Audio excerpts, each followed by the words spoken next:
it wasn't necessarily obvious to everybody. Essentially, if I just give a little bit of background, when students apply for these loans, they have the opportunity to apply for two types of loans. One is the loan that pays their educational fees. If that is approved, the funds are sent directly to the institution. What you witnessed today was institutions collecting checks for the multiple people who applied for the loans. So one institution taking a check might be taking the check today for 40, 50, 60, 100, 1,000, 2,000 people. So that's what the institutional check represented or represents. So it's a check that covers the multiplicity of students that actually applied and got the loan to go to that institution. What you witnessed when you saw the students going up to collect a check was the second half or the second part of the loan, which is an upkeep loan. So you apply for the institutional loan, your fees are paid, or you get approval for the fees being paid. You can then apply for a monthly stipend or for a stipend that covers your time there. That goes directly to the student if they are successful. So what you witnessed was that stipend being given as a check to the individual students. Just to clarify, one is contingent on the other. So you can't get the stipend unless your fees are being paid and you're going to an institution. But you can get the fees paid and decline the loan for the stipend.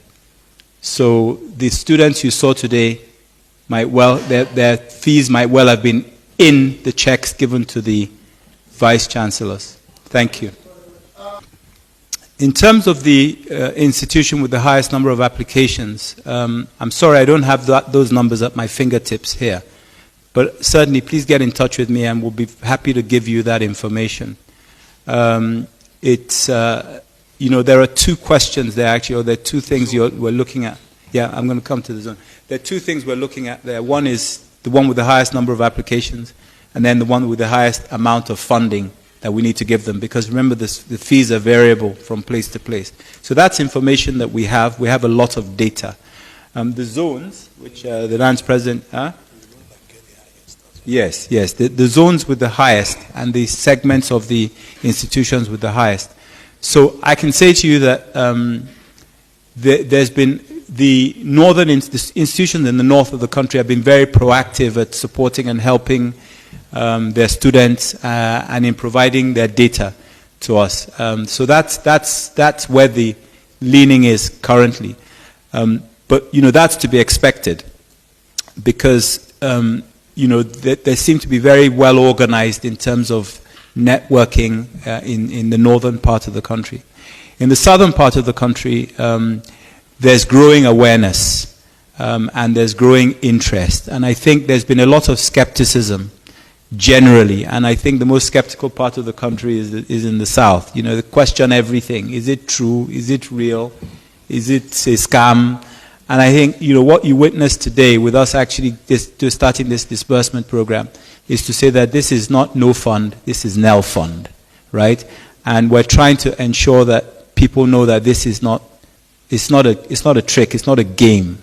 Mr. President has backed this with cash, and we're going to disburse that cash.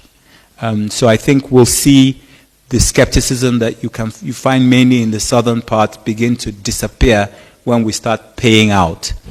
In terms of the three levels of institutions, the universities are the ones with the highest demand for the loans, more so than, and then I think it's followed by the polytechnics and then the teacher training colleges.